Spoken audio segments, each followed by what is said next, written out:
강대를 이끌게 되었습니다. 감사하게 생각합니다. 예수님을 환영하는 사람들이라고 하는 주제로 말씀을 생각합니다. 사람들은 자신의 이해관계에 따라서 그 사람을 대하는 자세가 달라집니다. 이것은 사람들의 마음 속에 있는 어떤 욕망의 결과라고 말할 수 있습니다. 자신이 원하고 바라는 욕망에 따라서 그 사람을 대하는 자세가 다르다는 것이죠. 이건 어떤 면에서 보면 사람들마다 다 갖고 있는 기대가 있기 때문입니다. 로마라고 하는 거대한 나라에 지금 속국으로 있는 이스라엘 사람들에게 있어서 가장 바라는 것 중에 한 소망은 그 로마라고 하는 나라에서 독립하는 것입니다. 자유로운 삶을 살기를 원하는 것이 그들에게 있어서는 가장 큰 소망이었다, 그렇게 말할 수 있습니다. 저들은 구약 성경이 있는 사람들이죠. 그래서 이스라엘 백성들의 마음속에는 성경에서 예언된 메시아가 오시면 이 일이 이루어질 것이다, 그렇게 기대를 했던 사람들입니다. 이 기대에 부응한 사람이 바로 예수라고 하는 사람이었습니다. 이스라엘 백성들에게 예수님이 복음을 전하시면서 많은 기적들을 행하셨는데 그 모습을 보면서 이스라엘 백성들은 자신들이 기대했던 또 기다렸던 메시아가 바로 이 사람이구나라고 생각을 했다는 것입니다. 그런데 예수님이 이 세상에 오신 것은, 이스라엘에 오신 것은 단순히 이스라엘 나라의 독립을 위해서 오신 것은 아닙니다. 예수님은 더 인간의 근본적이고 본질적인 문제를 해결해 주시기 위해서 오셨다는 것입니다. 이것이 예수님을 이 세상에 보낸 하나님의 뜻이었습니다. 예수님은 하나님의 뜻을 이루실 때가 가까이 왔다 하는 것을 아셨습니다. 그리고 그 길은 피할 수 없는 길이라는 사실도 아셨습니다. 예수님은 이 일을 감당하기 위해서 십자가 위에서 죽어야 한다는 것도 아셨습니다. 그래서 십자가에 달리시기 한 일주일 전쯤에 예루살렘 성으로 들어가신 것입니다. 예수님은 아마 감람산에서 예루살렘 성을 보았을 것입니다. 감람산이 예루살렘 성보다 좀 높은 위치에 있는 산이기 때문이죠. 그리고 벳바게라는 동네에 이르렀을 때에 한 아기를 자기에게 데리고 오라고 하는 명령을 제자들에게 하시면서 제자들이 나귀를 데리고 왔을 때 그 나귀를 타고 예루살렘 성으로 들어가셨던 것입니다. 예수님이 나귀를 타고 예루살렘 성으로 들어가시는 모습을 보면서 많은 사람들이 자신의 겉옷을 길에 펴고 또 종려나무 가지를 베어 흔들며 예수님을 열렬히 환영하고 있었습니다. 예수님을 마치 호위라도 하듯이 앞에서 뒤에서 사람들이 따라다니면서 호산나 다윗의 자손이여 찬송하리로다 주의 이름으로 오시는 이여 라고 외치면서 예수님을 환영했던 것입니다. 오늘 제자들과 함께 예루살렘으로 입성하시는 이 예수님의 모습을 보면서 오늘 우리들에게 주시는 메시지가 무엇일까요? 오늘 그 주님의 메시지를 우리가 다시 한번 생각하면서 은혜의 시간이 되시기를 원합니다. 먼저 생각하는 것은 이스라엘 백성들의 기대와는 정반대로 예수님은 죄의 문제를 해결해 주시기 위해서 오셨다는 것입니다.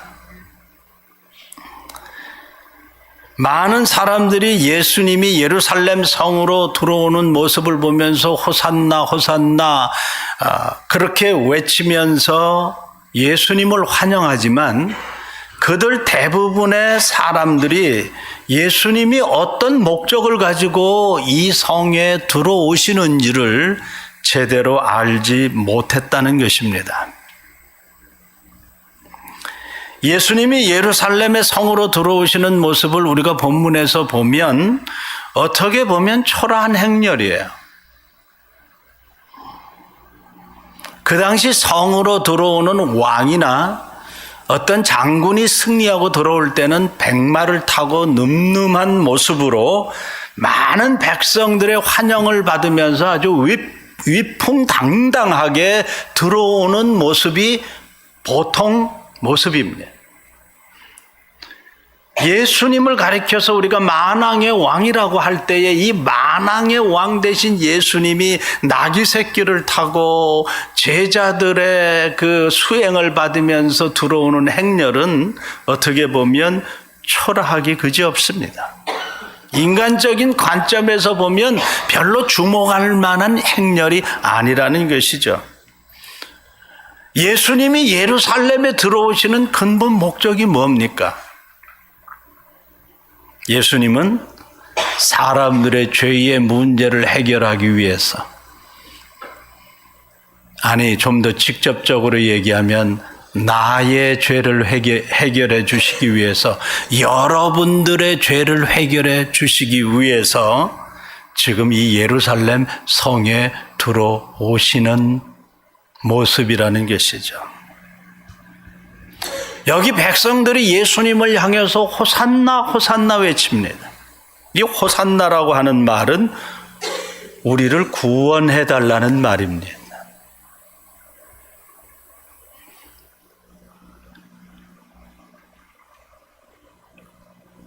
주의 이름으로 오시는 이어라고 하는 말도 그런 의미의 말입니다. 하나님의 형상대로 지음받은 사람들이 죄로 말미암아 그분의 형상을 잃어버렸습니다. 하나님이 원하시는 목적을 상실한 채 자신들 마음대로 살아가는 사람들이 되었습니다. 그 죄라고 하는 것은 늘 우리의 삶에서 우리 자신의 뜻대로 살아가기를 원합니다. 그리고 그런 방향으로 우리를 이끌어갑니다. 예수님은 자신의 뜻대로 살아가는 사람들, 자기의 고집대로 살아가는 사람들을 풀어주시기 위해서 오셨습니다. 진정한 자유함을 누리지 못하고 살아가는 사람들에게 자유함을 주시기 위해서 오셨습니다. 한평생 살아가면서 진정한 자유함을 누리지 못하고 살아가는 사람들을 우리는 주변에서 너무 많이 봅니다. 아니, 주변에서 너무 많이 보는 게 아니라 우리 자신들도 죄의 문제에서 자유롭지 못하게 살아가는 사람들이 많습니다. 죄라고 하는 것이 한 사람의 삶을 자유롭지 못하게 만듭니다. 사람은 하나님의 뜻을 따라 살아갈 때에 진정한 행복을 누리며 살아가게 되어 있습니다. 하나님의 뜻을 벗어나서 살면 언제나 어두운 가운데 갇혀서 살아가게 됩니다. 우리가 한평생 살아가는 이 생애 동안에 진정한 자유함을 누리지 못하며 살아간다는 것은 비극적인 삶입니다. 이건 하나님의 자녀들의 삶에서 생각해 보면 너무나 비극적이고 저주적인 삶입니다. 또 이 죄라고 하는 것이 사람을 얼마나 비참하게 만드는지 모릅니다. 얼마나 이 사람들을 파괴하고 무너지게 만드는지 모릅니다. 그래서 사람이 이 죄의 어둠 가운데 살게 되면 한평생 고통당하며 살게 되는 것입니다. 죄는 사람들의 모든 삶의 영역에서 가장 비참한 결과를 가져오게 됩니다. 그래서 내가 우울하거나 낙심하거나 근심하거나 불안해하거나 초조하거나 이런 모든 어두운 세력들의 그림자들의 근본 원인을 살펴보면 죄가 그 뿌리에 있다는 것이죠. 그래서 죄의 값으로 말미암아 사람들에게 저주가 다가온 것입니다. 죄로 말미암아 사람들에게 죽음이 다가왔고 어두운 모든 삶의 결과들이 다가온 것입니다. 그래서 사람들이 이 죄에서 용서함을 받으면 죄 사함의 기쁨을 누리게 되고 모든 삶이 다시 회복되는 하나님의 은총을 누리게 되는 것입니다. 하나님은 사람들을 자기의 형상대로 창조하셨을 때 하나님이 창조한 모든 것들을 누리며 살게 하셨습니다. 그것이 죄가 들어오기 전에 아담의 상태였습니다. 하나님은 자신의 형상대로 지음받은 사람들에게 진정한 자유함을 주기를 원하시는 분이십니다. 하나님이 창조한 모든 것들을 보시기에 좋았다라고 말하고 있는데 이 보시기에 좋았다라고 하는 말은 선하고 아름답다는 말입니다. 그러니까 사실 하나님이 창조한 것은 다 선하고 아름답고 우리들에게 다 좋은 것들이에요. 그런데 그 하나님이 창조한 모든 피조물들이 죄로 말미암아 인간의 죄로 말미암아 인간의 타락과 함께 모든 만물들이 타락하게 되었고 추하게 되었고 선하고 아름다움을 상실하게 되었다는 것이죠. 그 예수님은 이 상실된 모습들을 원래의 모습대로 회복시키러 오신 분이라는 사실이죠. 그것을 우리는 신학적으로 재창조라는 말을 쓰기도 합니다. 예수님이 십자가에 못 박혀 죽으심으로 죄에서 용서함을 받고 죄에서 벗어나 모든 피조물들이 회복되는 놀라운 일들이 일어나게 되었다는 것입니다. 그래서 우리가 인생을 살아가면서 우리가 신앙생활하면서 가장 중요한 것은 진정 나의 죄의 문제를 해결받았느냐 하는 것입니다. 한번 죄의 문제에서 해결받은 사람은 그 죄와는 상관이 없는 삶을 살게 되는 거예요. 죄책감조차도 벗어나는 삶을 살게 되는 거예요. 예수님이 우리의 죄를 용서해 주셨다고 하는 것은 과거의 죄와 현재의 죄와 앞으로 미래의 죄까지도 예수님께서는 다 담당해 주셨다는 것입니다.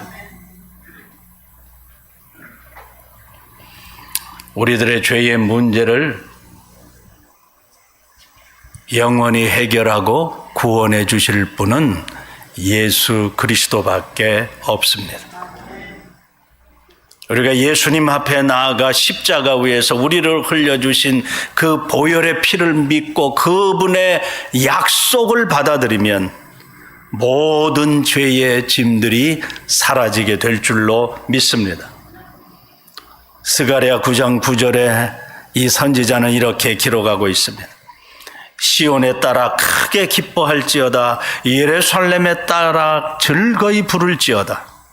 보라 내 왕이 내게 임하시나니 그는 공의로우시며 구원을 베푸시며 겸손하셔서 나귀를 타시나니 나귀의 작은 것 곧 나귀 새끼니라 라고 말씀하셨습니다. 이 스가랴의 예언처럼 오늘 예수님께서 이 나귀 새끼를 타고 인간의 모든 죄들, 아니 나의 모든 죄들을 용서해 주시고 해결해 주시기 위해서, 진정한 자유함을 주시기 위해서, 십자가를 지시기 위해서 예루살렘 성으로 입성하시는 승리의 기쁨을 우리에게 주셨다는 것이죠. 예루살렘에 입성하시는 이 예수님의 행렬은 승리의 행렬입니다. 한 일주일 후에 십자가에 죽으셨다가 부활하셔서 죽음과 죄와 마귀의 모든 권세에서 우리를 해방시키는 놀라운 승리의 행렬인 줄 믿으시기 바랍니다. 우리에게 영원한 이 구원을 주시기 위해서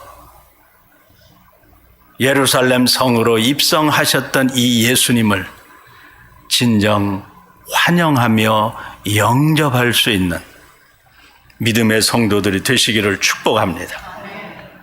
우리의 죄의 문제가 해결되면 모든 삶에서 진정한 평화가 임합니다.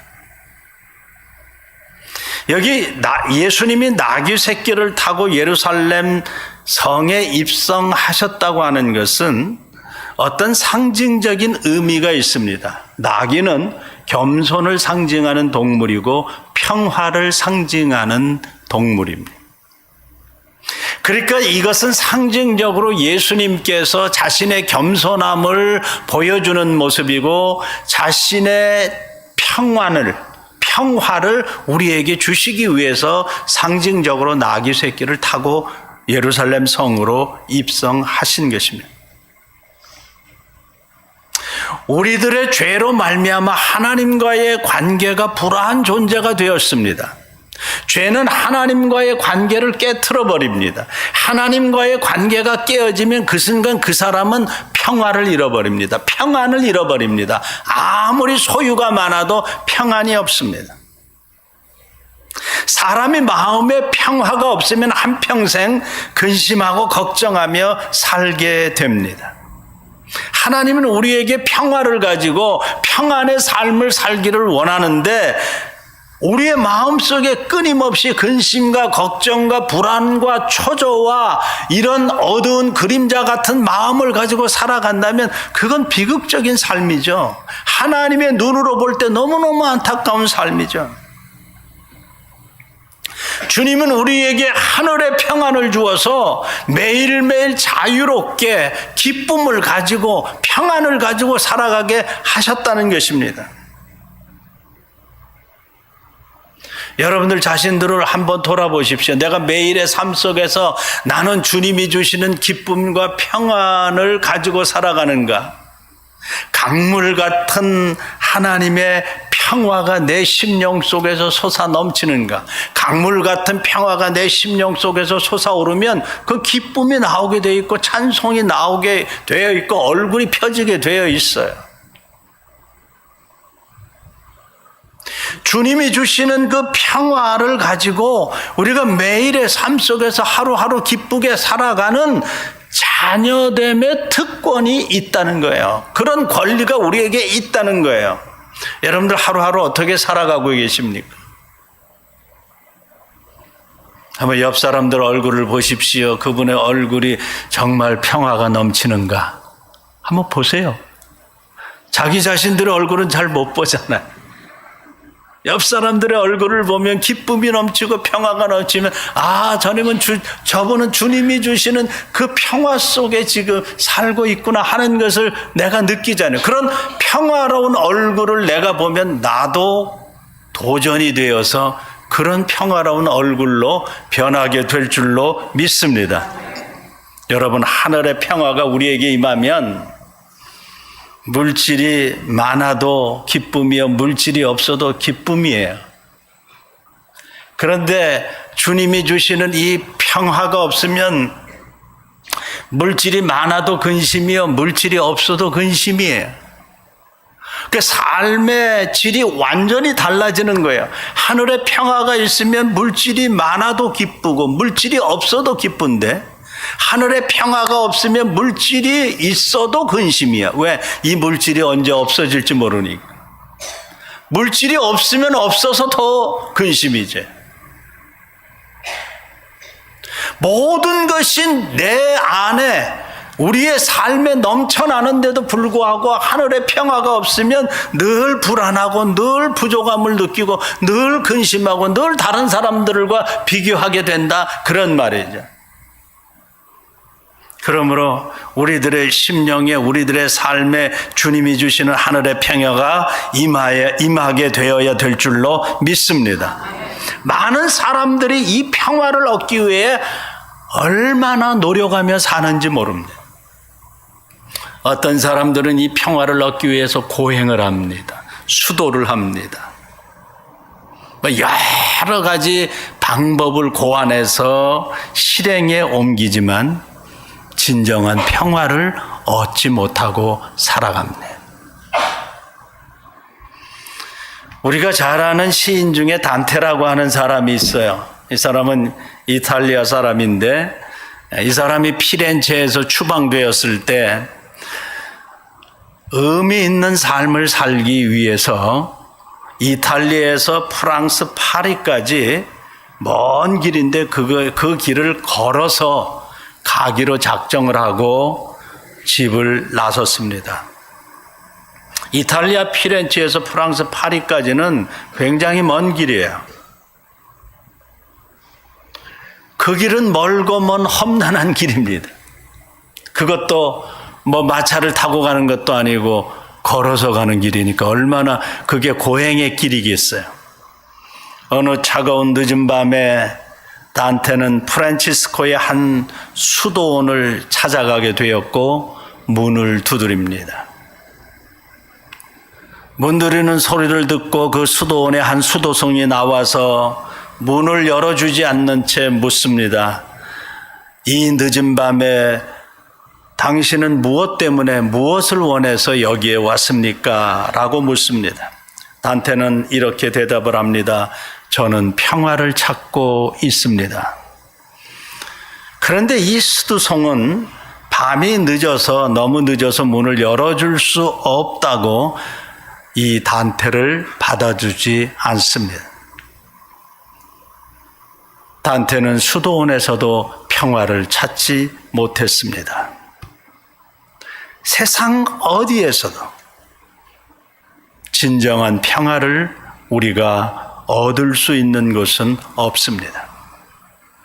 우리가 진정한 평화를 얻을 수 있는 것은 예수 그리스도를 만나서 그 안에 거할 때 진정한 하늘의 평안이 우리에게 임할 줄로 믿습니다. 예수님은 제자들에게 이 평화를 주시기 위해서 오셨다고 분명히 말씀하셨습니다. 요한복음 14장 27절에 보면 예수님께서 제자들에게 내가 떠나간다고 이야기하자 제자들이 마음에 근심했습니다. 그래서 예수님이 말씀하시기를 너희는 마음에 근심하지 말라. 내가 떠나가면 보혜사 성령을 너희에게 주실 것이다. 그렇게 말씀하시면서 27절에 이 말씀을 하셨어요. 평안을 내가 너희에게 주겠다. 평안을 내가 너희에게 끼치노니 곧 나의 평안을 너희에게 주노라. 나의 평안을 너희에게 주노라. 내가 너희에게 주는 평안은 세상이 주는 평안과 같지 아니한다. 그렇게 말씀하셨어요. 그리고 예수님이 십자가에 못 박히시고 사흘 만에 부활하신 후에 첫 번째로 제자들에게 만나셔서 그들에게 선포하신 것이 무엇인가 하면 너희에게 평강이 있을지어다. 근심하고 두려워하고 집 밖에 못 나오는 제자들을 향해서 예수님이 나타나셔서 평강이 너희에게 있을지어다. 너희에게 평강이 있을지어다. 제자들에게 계속 나타나셔서 요한복음 20장 19절과 25절에 보면 26절에 보면 계속해서 너희에게 평강이 있을지어다. 평화가 있을지어다. 평안이 있을지어다. 그렇게 말씀하셨어요. 주님이 이 세상에 오신 것은 모든 사람들에게 이 하늘의 평화를 주시기 위해서 오신 줄로 믿습니다. 이 평화는 예수 그리스도의 십자가의 보혈로 말미암아 죄 용서함을 받은 사람들에게 다가오는 놀라운 하나님의 은혜인 줄로 믿습니다.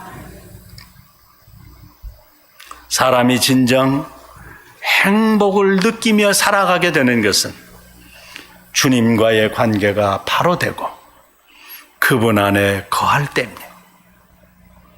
우리가 주님 안에 거하게 될 때 평화의 관계를 유지하게 될 때 그 사람은 진정한 행복을 느끼게 되는 것입니다. 이 세상에 그 무엇이 부럽지 않습니다. 이 세상에 그 어떤 사람도 부럽지 않습니다. 모든 것을 다 가지고 산다고 하는 진정한 행복을 느끼며 살아가게 될 줄로 믿습니다. 따라서 우리는 오늘 이 시간 우리 자신들을 한번 돌아보아야 합니다. 진정 나는 예수님을 영접했는가 하는 것입니다. 많은 무리들이 예수님을 환영하지만 예수님을 영접하는 수준까지 간 건 아닙니다. 예수님을 환영할 수는 있어요. 그런데 예수님을 환영한다고 하는 것과 영접한다고 하는 것은 다른 문제입니다. 이스라엘 백성들은 자신의 나라의 독립을 위해서 열렬히 예수님을 환영했지만 예수님이 원하시는 근본적인 문제를 해결받기 위해서는 예수님을 영접해야 합니다. 자신들이 당하고 있는 어떤 정치적인 억압에서 해방되는 것이 아닙니다. 나의 어떤 삶 속의 육신적인 어떤 삶의 문제를 해결받기 위해서 예수님을 따라가는 것이 아닙니다. 이스라엘 백성들에게 오신 예수님은 정치적인 독립이 아니라 삶의 육신적인 문제가 아니라 저들의 가장 근본적인 문제인 죄와 죽음과 마귀의 권세에서 벗어나는 삶을 주시기 위해서 오셨다는 것입니다. 사람들의 가장 근본적인 문제인 죄가 해결되면 그 사람은 새로운 피조물이 되는 것입니다. 새로운 피조물의 삶으로 나아가게 되는 것입니다. 잘못된 메시아에 대한 생각을 갖고 있는 이 이스라엘 백성들도 예수님을 이처럼 환영했는데 우리들은 예수님을 어떻게 환영하고 더 나아가서 그분을 어떻게 영접하고 있는가 하는 이 부분들을 우리는 꼭 살펴야 합니다.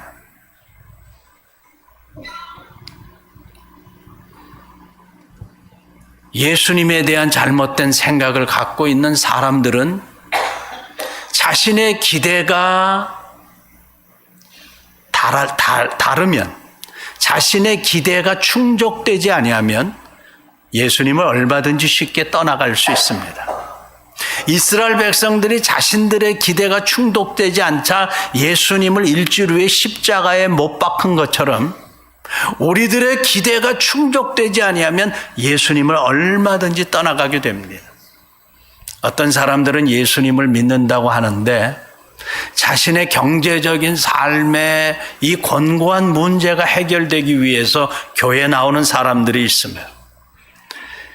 그런데 자신의 이 어려운 경제적인 문제가 해결되지 아니하면 예수님을 떠나가 버립니다. 어떤 사람들은 자신의 육신적인 병을 고치기 위해서 교회에 나와 예수님을 믿는다고 합니다. 그런데 자신의 이 기대가 충족되지 아니하면, 병이 고쳐지지 아니하면 예수님을 쉽게 떠납니다. 이 세상에 많은 사람들이 자신들의 어떤 기대를 가지고 예수님을 만나려고 나오는데 자신의 기대에 예수님이 충족시켜 주시지 아니하면 떠나가면, 그래서 세상에 많은 사람들이 자신들의 기대를 충족시켜 줄 수 있는 신을 끊임없이 찾아다니고 있는 것입니다. 이게 보통 세상 사람들의 모습입니다. 그런데 교회에 나와서 예수를 믿는다고 하는 사람들 가운데서도 이런 부류의 사람들이 많다는 것이죠. 이런 사람들은 예수님을 영접한 사람이 아니야. 이런 사람들은 예수님을 그냥 환영하는 수준 정도에 머물러 있는 사람들이다. 그런데 자신의 기대가 충족되지 않으면 얼마든지 예수님을 떠날 수 있는 사람들이다.